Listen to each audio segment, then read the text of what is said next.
नमस्कार, स्वागत है आपका द न्यूज पर। मैं हूं आपके साथ शिप्रा सैनी। बिहार के मुख्यमंत्री नीतीश कुमार ने परिवारवाद पर हमला बोला, जिसके बाद बिहार की सियासत में बड़ी उथल पुथल शुरू हो गई है। तो वहीं दूसरी ओर इंडी अलायंस में भी लगातार फूट के संकेत मिल रहे हैं। जिस तरीके से आचार्य प्रमोद कृष्णम कांग्रेस पार्टी के वरिष्ठ नेता, साथ ही दूसरी तरफ टीएमसी के नेता ड्रेक ओब्रॉय ने कांग्रेस पार्टी पर हमला बोला है, ये तमाम संकेत मिल रहे हैं कि अब विपक्षी गठबंधन इंडी अलायंस में फूट पड़ चुकी है। लोकसभा चुनाव से पहले जो अंदेशा लगाया जा रहा था कि इंडी अलायंस पूरी तरीके से बिखर जाएगा, और अब यही स्थिति कहीं ना कहीं देखने को मिल रही है। लेकिन सबसे पहले बात करेंगे बिहार की सियासत से जुड़ी हुई, जहां पर परिवारवाद पर नीतीश कुमार ने हमला बोला, तो जवाब में लालू प्रसाद यादव की बेटी रोहिणी आचार्य ने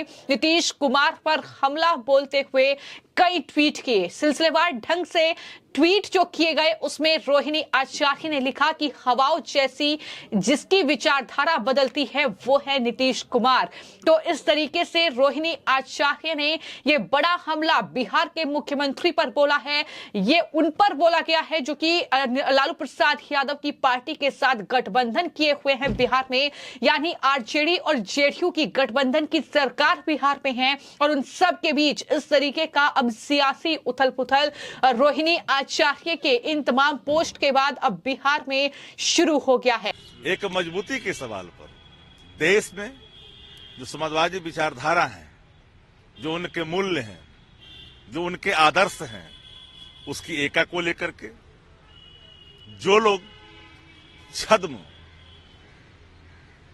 भेषी हैं, उस संदर्भ में अभी व्यक्तिगत देश भर के को लेकर के दिया जाता है, तो उसको भी लोग अलग दृष्टिकोण से देख लेते हैं। नीतीश जी बिहार के मुख्यमंत्री हैं, महागठबंधन के नेता हैं, नेतृत्व बिहार का वो कर रहे हैं। राष्ट्रीय जनता दल उनके साथ कदम से कदम मिला करके सहयोग कर रहा है और सरकार में शामिल है। हम अपने संकल्प, अपने वचन को लेकर करके आगे हैं। हमारा सवाल क्या है? युवा का। हमारा सवाल क्या है? किसान का। हमारा सवाल क्या है? क्वालिटी एजुकेशन का। हमारा सवाल है जाति गणना। हमारा सवाल था आरक्षण का दायरा बढ़ाना। हमने किया। संकल्प और प्रणों को स्थापित करने में अपने वचनों को एक पर्ण माना और जब मौका मिला तो स्थापित किया। मैं आपको ये बता दूं कि जैसे ही रोहिणी आचार्य ने ये पोस्ट किया, उसके बाद नीतीश कुमार ने इन पोस्ट पर स्पष्टीकरण मांगा, और उसके तुरंत बाद रोहिणी आचार्य ने इन पोस्ट को डिलीट भी कर दिया है। लेकिन रोहिणी आचार्य ने जिस तरीके से ये 3 पोस्ट किए, और 3 पोस्ट में रोहिणी आचार्य ने लिखा कि अक्सर कुछ लोग नहीं देख पाते हैं अपनी कमियां, लेकिन किसी दूसरे पे कीचड़ उछालते रहते हैं और बदतमीजियां करते रहते हैं। समाजवादी पुरोधा होने का करते वही दावा, हवाओं की तरह बदलती जिनकी विचारधारा। तो यानी नीतीश कुमार को रोहिणी आचार्य ये कह रही हैं कि उनकी विचारधारा बदलती रहती है और समाजवादी पुरोधा होने का वो दावा करते हैं। जिस तरीके से नीतीश कुमार ने कल परिवारवाद को लेकर बातें कही, उन्होंने कहा कि कुछ लोग सिर्फ अपने परिवार को ही बढ़ाने में लगे हुए हैं, और ये उसी वक्त समझा गया कि लालू प्रसाद यादव, यानी जिनके साथ गठबंधन नीतीश कुमार ने किया है, उन्हीं की पार्टी पर ये हमला बोल रहे हैं, उन्हीं के परिवार पर ये हमला बोल रहे हैं। और अब लालू प्रसाद यादव की बेटी रोहिणी आचार्य ने नीतीश कुमार के इन्हीं बयानों पर हमला बोला इन पोस्ट के जरिए। मैं आपको ये बता दूं कि रोहिणी आचार्य जो हैं वो दरअसल सिंगापुर में रहती हैं, और सिंगापुर में रहकर भी वो बिहार की राजनीति पर पैनी नजर रखती हैं, और इस तरीके से बिहार को लेकर वो लगातार पोस्ट साझा करती रहती हैं। लेकिन अब कहीं ना कहीं रोहिणी आचार्य के इन पोस्ट के बाद, हालांकि वो डिलीट किया जा चुका है, लेकिन लगातार अब बिहार की सियासत गर्मा गई है।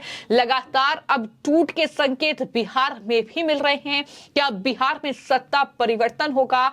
ये भी सवाल लगातार उठ रहे हैं। क्या बिहार में जिस तरीके की अटकलें लग रही हैं कि नीतीश कुमार किसी भी वक्त एनडीए का रुख कर सकते हैं, क्या वो तस्वीर सामने आएगी? क्योंकि इंडी अलायंस में नीतीश कुमार को तवज्जो नहीं दी गई है। तो लगातार जो कहीं ना कहीं जानकारी है बिहार से जुड़ी हुई वो सामने आ रही है। हालांकि रोहिणी ने सीएम नीतीश के परिवारवाद के बयान पर जो ट्वीट किए थे, जो पोस्ट किए थे, वो फिलहाल डिलीट कर दिए हैं।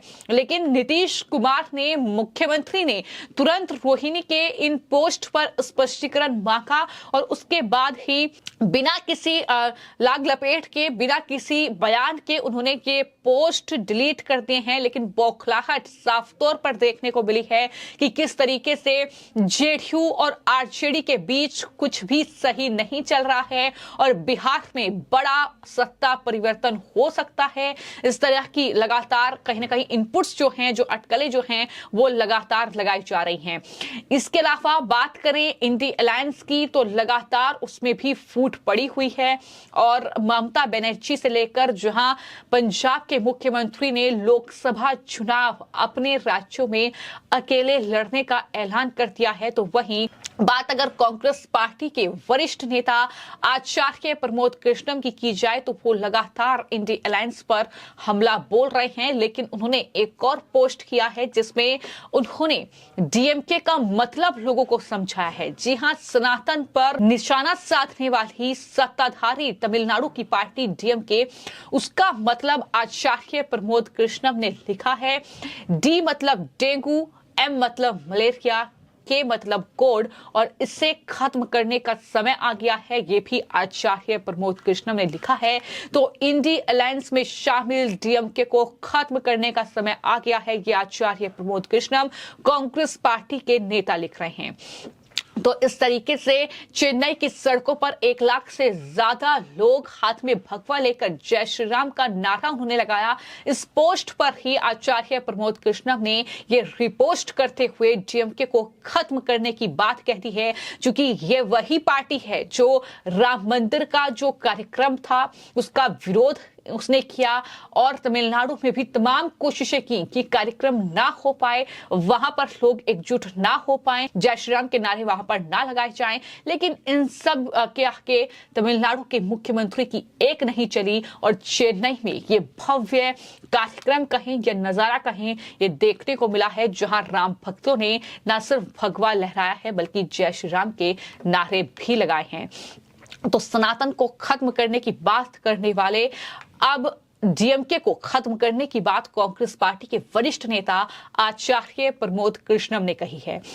जब हम बात इंडी अलायंस की कर रहे हैं तो मैं आपको यह बता दूं कि ममता बनर्जी जो कि पश्चिम बंगाल में सत्ता पर काबिज है, मुख्यमंत्री पश्चिम बंगाल की है, वो भी इसी इंडी अलायंस का हिस्सा है। लेकिन ममता बनर्जी ने ये ऐलान कर दिया है कि वो पश्चिम बंगाल में अकेले चुनाव लड़ेगी और जैसे ही ममता बनर्जी ने यह कहा तो कांग्रेस पार्टी के नेता अधीर रंजन चौधरी से लेकर कई नेता जो है ममता बनर्जी पर हमला बोल रहे हैं। लेकिन उन हमलों का जवाब अब टीएमसी के राज्यसभा नेता डेरेक ओब्राय ने दिया है और उन्होंने ये कहा कि भारत गठबंधन के 2 मुख्य विरोधी हैं, बीजेपी और अधीर रंजन चौधरी।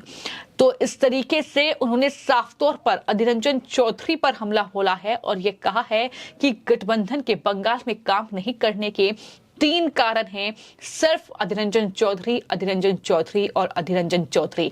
यानी अगर बंगाल में ममता बनर्जी ने यह कहा है कि वो अकेले चुनाव लड़ेगी तो इसकी जो कारण है वो अधीर रंजन चौधरी हैं।